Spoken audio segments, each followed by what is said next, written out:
Welcome to the Learning Pines YouTube. We hope this video helps. You start by opening the image in a layer-capable editor and immediately duplicating the background so you don't destroy the original. Next, isolate the text region with a precise selection tool, lasso, pen, or rectangular select, then create a mask to separate letters from background. Once done, sample surrounding colors and textures with the eyedropper and clone tools. This will let you erase the existing word cleanly and retain realistic background detail before inserting new text.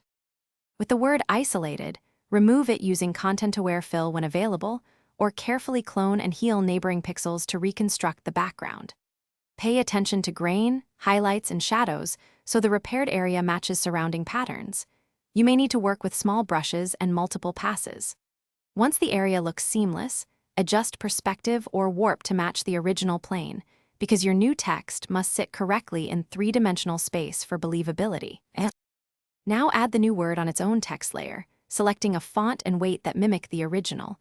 If unknown, pick a close match and adjust spacing and size. Transform and warp the text to the same perspective, then add layer styles, inner shadow, bevel, or overlay to mirror the original lighting. Finally, apply subtle grain or Gaussian noise and match color curves so the word integrates. If edges look off, refine with low opacity eraser and clone nearby pixels to blend. Thanks for watching. Consider subscribing if we helped you.